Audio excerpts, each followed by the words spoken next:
Shalom. Hai. Apa kabar? Puji Tuhan. Yang sakit coba angkat tangan, adakah? Yang sakit. Jangan takut. Ada yang sakit, kau puji Tuhan, ada. Ada yang punya masalah besar? Silakan angkat tangan. Takut kau apa? Ada yang mengucap syukur karena berkat Tuhan? Ada? Tadi ada kesaksian. Haleluya. Beri kemuliaan bagi Tuhan. Artinya begini. Semua yang kita alami, semua yang kita rasakan, baik itu sukacita maupun penderitaan, ada tantangan, ada dalam rancangan dan karyanya. Amin. Yang Tuhan tahu kepada kita adalah memuliakan namanya. Itu yang sangat penting. Jadi Bapak Ibu jemaat Ebenezer, kalau ada masalah, WD, ada sakit apa, jangan pernah kata Tuhan, kenapa ini terjadi.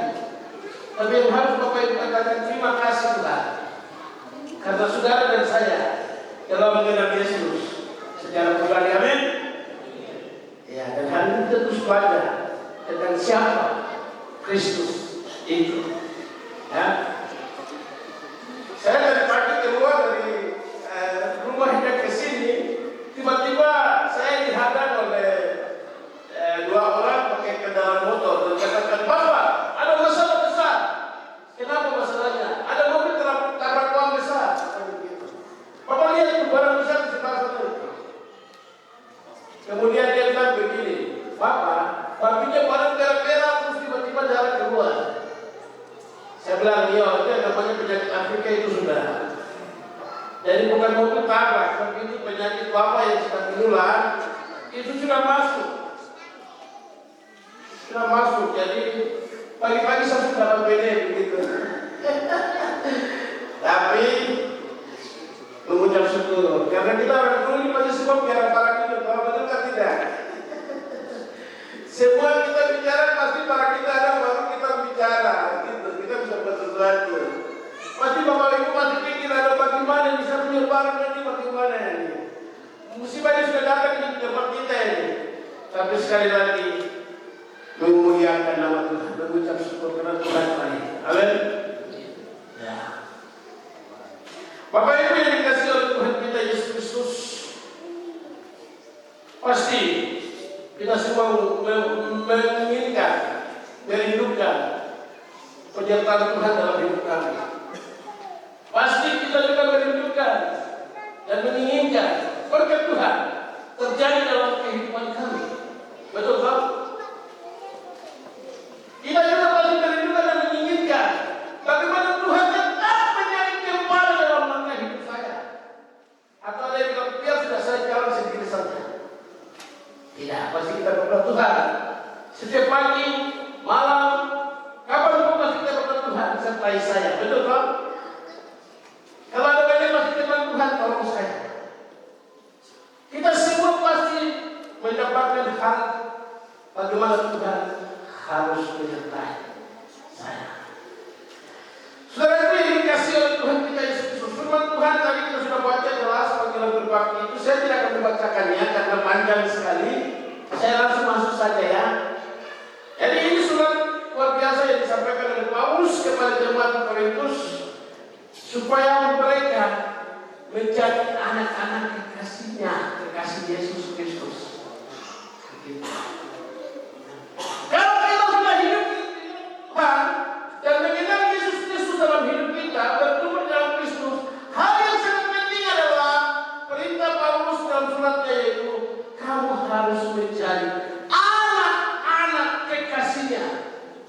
Saya khotbah ini hari Minggu ini pagi ini karena waktu itu saya berkarya, tapi berkarya hanya beberapa orang.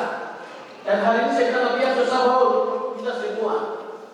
Jadi yang bapak-bapak kemarin beberapa orang saja itu, karena sudah dapat, tapi dapat lagi double begitu. Karena cuma Tuhan itu double ya, apa? Menjadi berkat buat kita semua. Ya. Kalau memang tadi Bapak Ibu saya bilang, kalau kita mendapatkan penyertaan Tuhan, kita mendapatkan pertolongan Tuhan, kita mendapatkan Tuhan jadi kepala saya, kita mendapatkan supaya Tuhan tahu saya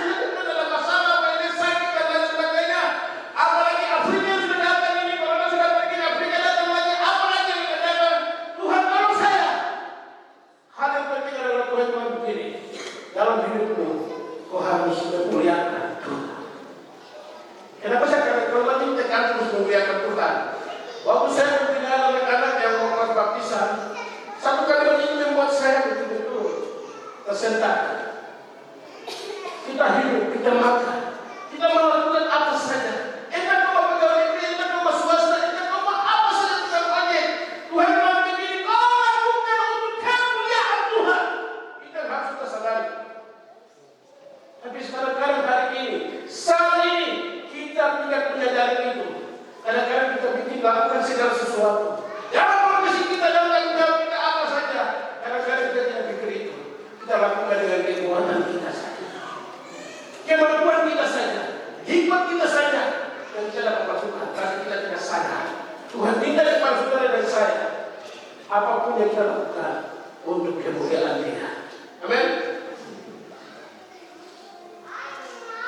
Jadi kalau kita menjadi anak-anak kekasihnya, setelah kita diselamatkan, setelah Tuhan membawa kita dari lumpur dosa itu menjadi anak-anak ketebusannya, dan kita menjadi anak-anak, mau menjadi anak-anak kekasihnya, ada 3 poin hal penting yang harus Bapak Ibu perhatikan dan saya perhatikan hari ini, saat ini, yaitu ayat yang pasal 5 ya, Efesus pasal 5 ayat yang ke-1 sampai ayat yang ke-12 tadi, tanggal berbagi tadi, sangat jelas ya. Saya bilang saya tidak baca ulang ya, langsung masuk saja, bisa? Ya, karena Bapak Ibu sudah baca, toh? Jadi kalau kita benar-benar mau menjadi anak-anak kekasihnya, ayat 1 bilang begini, sebab itu jadilah menurut Allah seperti anak-anak yang kekasihnya, dan pada tamannya. Dan jangan kita menjadi anak-anak kekasihnya. Hal yang pertama, kalau kita mau menjadi anak-anak kekasihnya, supaya kita disertai, supaya kita ditolong, supaya kita tidak ada dalam yang beribadah kita menguasai kita. Hal yang pertama dalam ayat di sini, hiduplah di dalam kasihnya. Amin. Hidup di dalam kasih. Bagaimana Bapak Pendeta kita hidup di dalam kasih? Sudah jelas sini dia katakan, Kristus telah menyatakan itu di dalam kehidupannya. Ketika dia datang di dalam dunia, dia menjadi dewasa, dia melayani, sampai dia mati di atas kayu salib, menunjukkan bahwa kasihnya kepada saudara dan saya. Amin. Dan Yesus mau kasih harus ada dalam hidupku dan hidupku.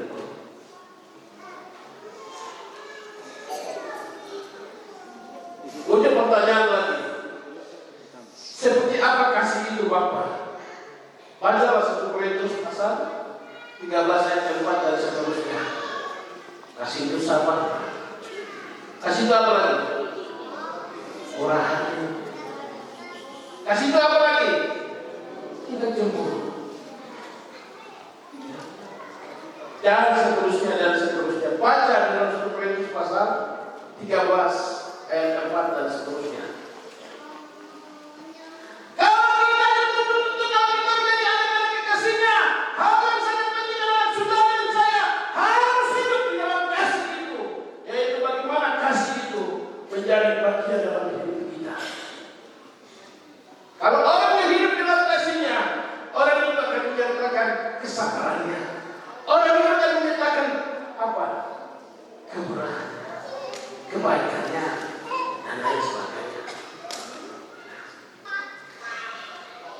Tetapi orang yang tidak akan melakukan seperti apa yang dikatakan dalam firman Tuhan tadi di ayat yang keempat, ketiga, keempat, kelima itu sangat jelas. Orang yang hidup di dalam kasih, orang yang tidak akan seperti ayat-ayat yang tadi saya bilang. Coba nanti ayat 3. Tetapi percabulan dan rupa-rupa kecemaran atau keserakahan, disebut saja punjangan di antara kamu. Sebagaimana sepatutnya bagi orang-orang kudus, demikian juga perkataan yang kotor, perkataan yang kosong atau sembrono dan lain sebagainya. Orang yang hidup dalam kasih, orang yang tidak akan melakukan hal-hal yang tadi di dalam kehidupannya. Tetapi orang yang hidup dalam kasih, orang itu akan menyatakan seperti dalam 1 Korintus pasal 13 ayat 4 dan seterusnya. Amin.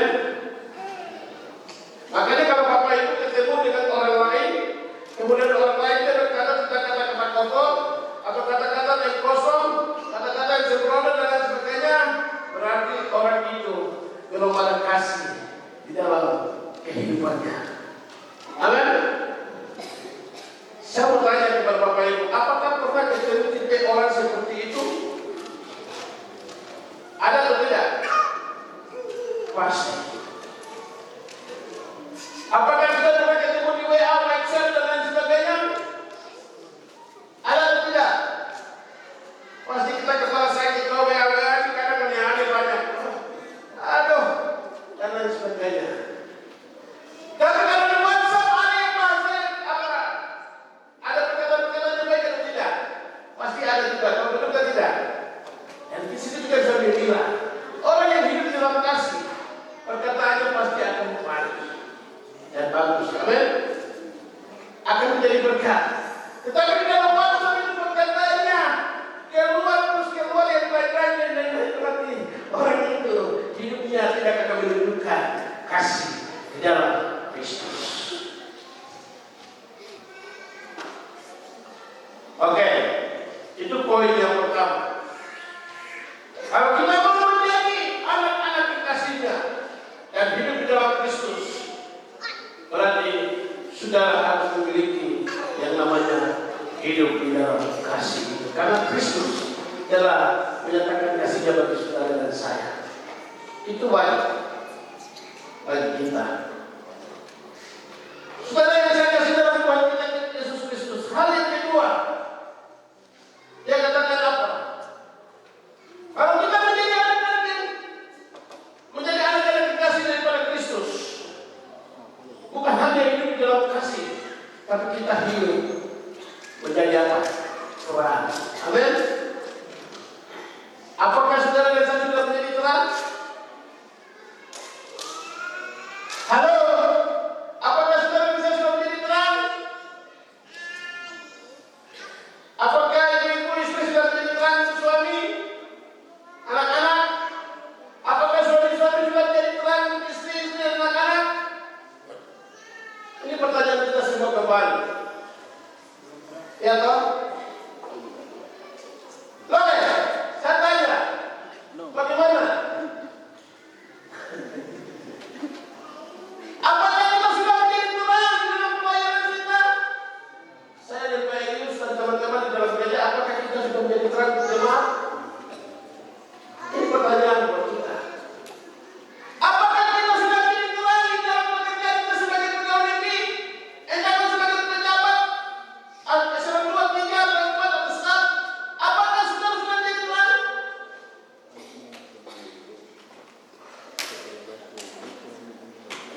Ini pertanyaan kita kembali. Kalau kita belum menjadi terang, berarti kita belum menjadi anak-anak kekasihnya. Kita harus menjadi terang supaya kita bagian daripada Dia, yaitu menjadi anak-anak kekasihnya. Bapak Ibu yang dikasihi oleh Tuhan kita Yesus Kristus, Matius pasal 5 ayat 14 tentang apa? Kamu adalah terang dunia. Kenapa Yesus katakan itu? Karena Yesus sendiri telah memberikan terang itu bagi saudara dan saya. Amin.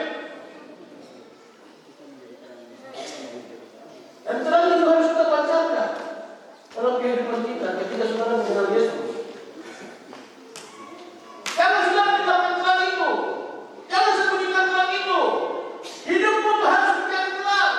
Hidup saya ini harus menjadi terang untuk setiap orang. Tapi jangan dulu untuk yang besar. Apakah dalam rumah tangga sudah menjadi terang semua atau tidak? Itu menjadi PR buat kita semua. Ya toh?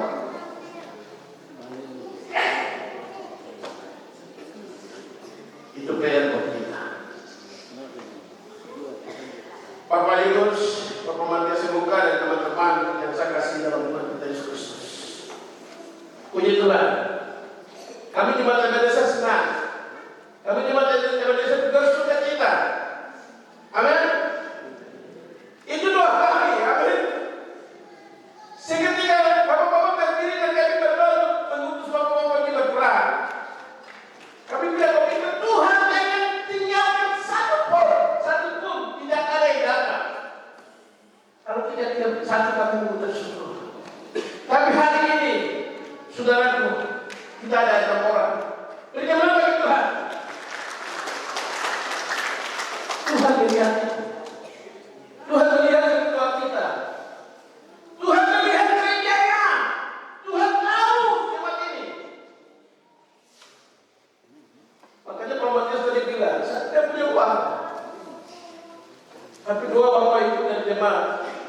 Besar pasanya, amin. Amin. Pak Matias, pegang itu terus dalam pelayanan. Ya. Nyatakan kasih itu dalam hidupmu. Nyatakan terang itu dalam hidupmu. Begitu juga Pak Yunus, Pak Leo, Pak Abel. Saya minta nyatakan terang dan kasih itu dalam hidup. Tuhan akan membawa kalian menjadi para dan bukan ekor. Kalian akan naik dan tidak akan pernah turun. Siapa pun kalian tidak akan pernah. Jadi firman pada bukan apa yang sembilan. Bersatu dalam mereka kata, tapi berdiri dalam mereka tercerai berai. Karena Tuhan yang berperan bagi mereka. Bukan Pak Yunus, Pak Matias, Pak Wel, Pak Leo, tapi Tuhan yang akan berperan. Amin. Siapa melawan? Tuhan yang berperan. Ada yang melawan.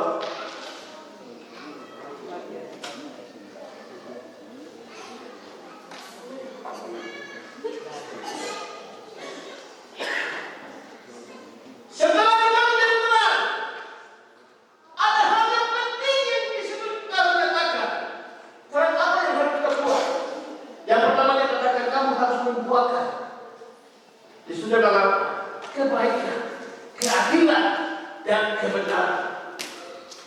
3 hal yang penting bagi kita semua. Kita bisa ditinggal buat 6 orang ini. 3 hal yang penting: kebaikan, keadilan, dan kebenaran. Kita semua mari. Setelah kita mendapatkan tentang itu, Tuhan bilang kamu tidak sampai di situ, tapi Tuhan itu harus katakan buah adalah buah kebaikan. Saat ini orang susah untuk berdamai dengan orang lain. Amin. Betul atau tidak?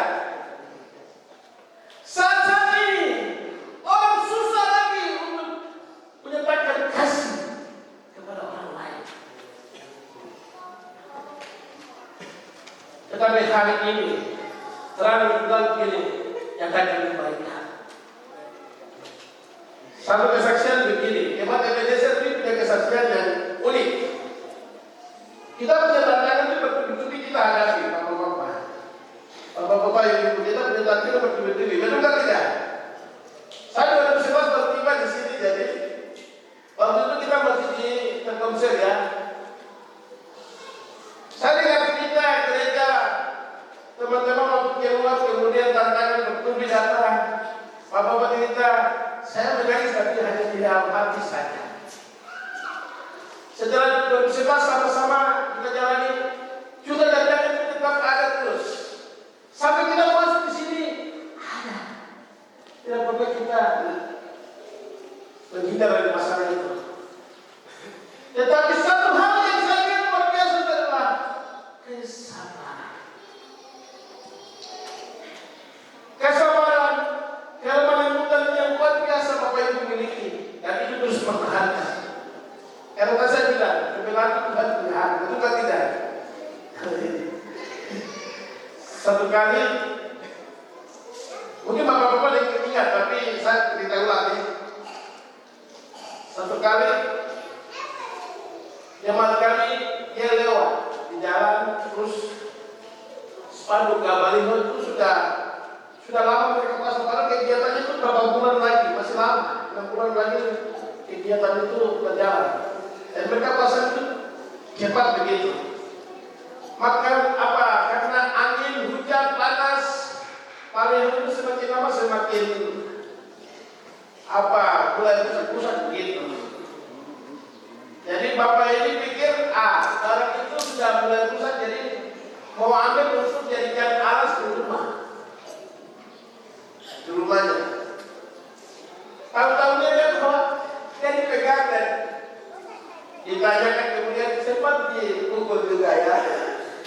Kemudian tanya sama dia begini, Papa, dari mana? Ada di sini dari Allah gitu.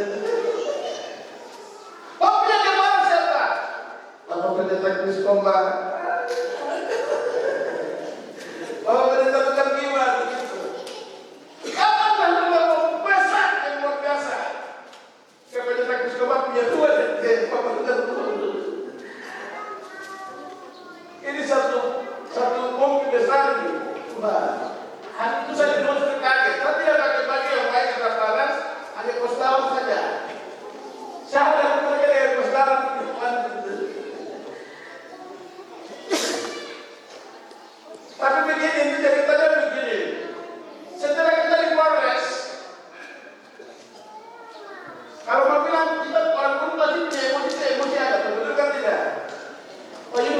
mati-mati bagaimana? Emosi masih ada toh. Tapi kita satu pun tidak kasih suara. Satu bicara di luar kita sakit. Tapi sabar, tenang saja. Anak muda kita tidak ada. Betapa bapak tidak bisa.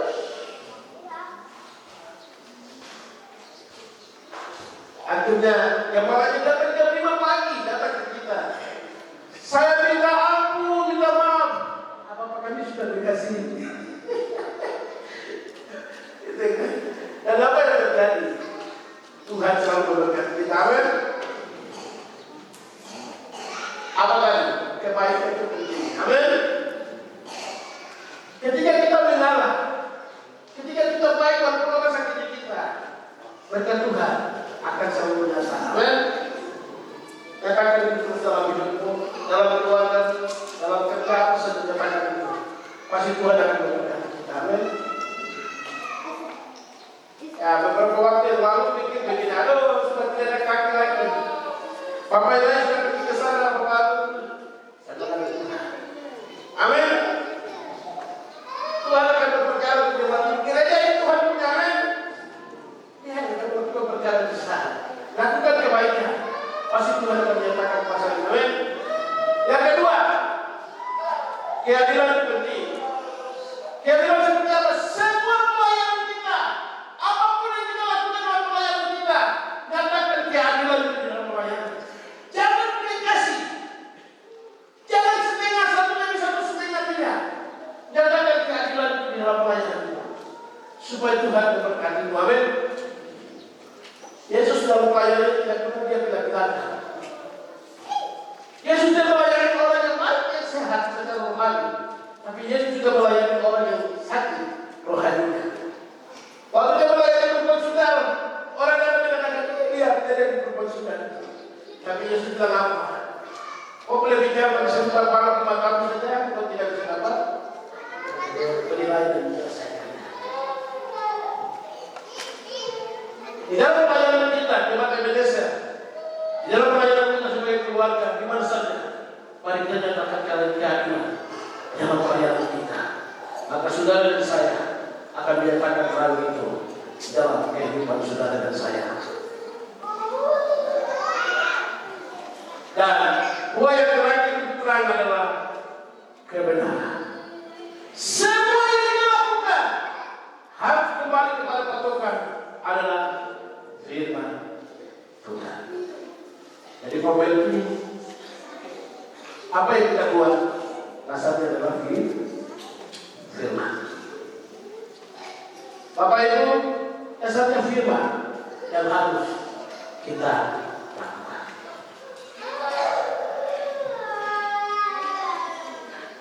Yang terakhir, menjadi anak-anak kekasihnya, bukan sebagai hidup dalam kasih, bukan hidup sebagai anak yang terang saja, tapi hal yang terakhir juga penting, yaitu hidup sebagai orang yang arif.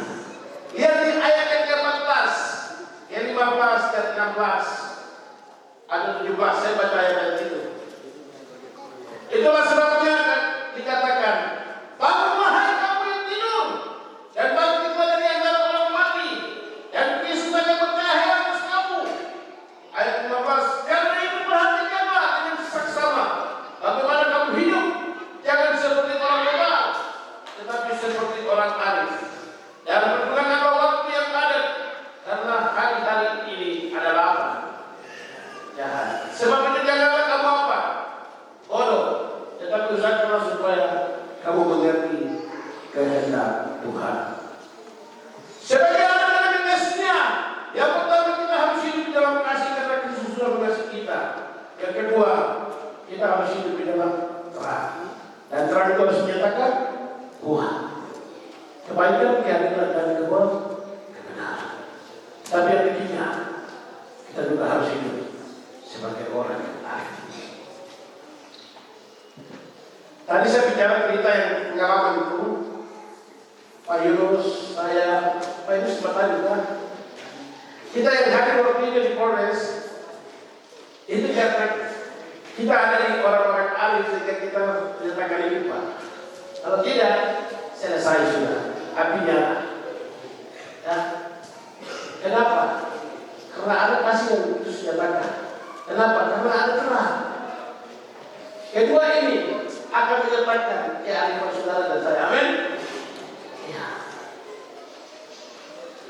Hidup dalamnya sudah harus hidup sebagai orang arif. Kalau orang arif itu apa?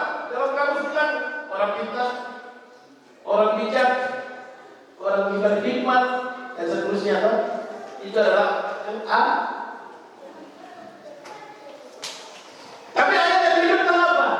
Jangan kamu seperti orang bodoh. Orang bodoh itu kategorinya orang berbebas.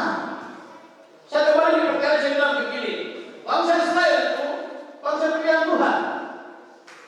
Tetapi Bapak Ibu perlu ketahui, kenapa dia ada di Mesir bertahun-tahun, ratusan tahun? Kenapa dia ada di Asyur ratusan tahun dalam penindasan itu? Karena berbaring dia. Ini bangsa Israel itu kalau balik Tuhan. Kalau dia betul-betul taat, dia ada. Tidak mungkin dia ada di Mesir atau di Asyur penindasan itu. Tapi karena itu sudah kadang dia baik, tapi kadang dia tidak. Kita juga memanfaatkan apa yang Tuhan kasih anugerah itu. Makanya Tuhan bilang, bangsa lain terlintas kamu supaya kamu sadar sedikit baru kamu dilepaskan. Artinya Tuhan tidak membiarkan mereka, tapi ada pelajaran-pelajaran sedikit supaya bangsa Israel ini apa? Oh benar, kembali kepada Tuhan. Jadi saudara yang dikasih oleh Tuhan, setelah saudara memiliki hidup di dalam kasih Tuhan, setelah saudara memiliki terang itu, hal yang sangat penting adalah kita harus hidup arif, kita harus hidup bijaksana, kita harus hidup berhikmat, dan kita harus hidup pintar untuk menempatkan diri kita dengan baik. Hanya orang bodoh saja yang akan berjalan di jalan yang sesat. Contoh, betul atau tidak? Babi itu dia jalan sampai di kubangan pun dia jalan. Makanya dia masuk kubangan itu kena PT. Begitu. Karena dia tidak punya hikmat dengan baik. Itu kan tidak. Kalau manusia jalan sampai di sini tidak mungkin jalan terus toh. Pasti ini karena ada baru kita ada hikmat. Tapi kalau babi tadi saya bilang apa? Tidak saja. Nanti sampai di kubangan dia masuk gitu. Sebagai anak Tuhan, anak-anak yang mengenal Kristus, mari kita hidup arif. Kenapa? Karena dunia ini saat ini ada berbagai hal yang akan ditawarkan bagi Bapak Ibu Saudara. Sebagai orang bijak, orang hikmat, orang yang berhikmat, orang yang pintar, orang yang sudah dituntun oleh Kristus, yang memiliki terang dan kasih itu, mari kita berkah dan hidup sebagai orang yang arif, orang yang bijak. Saudara yang dikasihi dalam Tuhan kita Yesus Kristus, saya bicara tentang poin ketiga ini. Saya mau tunjukkan satu hal tokoh yaitu Salomo. Di dalam 1 Raja-Raja pasal 3 ayat 4 dan 7 itu, ketika Daud itu sudah tua, dia bilang, kau masaknya anak itu dari perempuan yang sudah itu. Anaknya adalah Salomo ya. Kemudian Daud mau kasih dia sebagai raja, gantikan dia. Dan pasal 3 itu bagaimana Salomo minta hikmat kepada Tuhan. Jadi di ayat 4 dan 5 itu suatu ketika Tuhan kasih pilihan kepada Salomo. Kemudian Tuhan bilang sama Salomo, kau minta apa? Emang Tuhan kasih saya untuk bagaimana saya bisa memisahkan antara baik dan yang buruk. Itu berbicara tentang apa? Hikmat. Dia tidak bicara yang lain-lain. Tuhan kasih saya mobil, Tuhan kasih saya harta yang besar, Tuhan kasih saya pokoknya berbagai macam hal, kekayaan dan lain sebagainya. Tapi Tuhan kasih saya untuk bagaimana bisa membedakan antara baik dan Pasal 3 bilang apa? Kalau mau minta makanya Salomo menjadi seorang pemimpin raja yang luar biasa, yang diberkati oleh Tuhan, di mana dia bisa membangun bait Allah yang indah, yang megah, karena satu kunci, hikmat yang Tuhan berikan. Bapak Ibu, menjadi anak-anak yang kasih Tuhan, hidup dalam kasih Tuhan, hidup dalam terang untuk menghasilkan buah, dan hidup arif, karena hari-hari ini adalah hari-hari yang jahat. Karena Tuhan Yesus memberkati kita. Mari kita berdoa. Ya Allah Bapa di surga, kami mengucap syukur untuk firman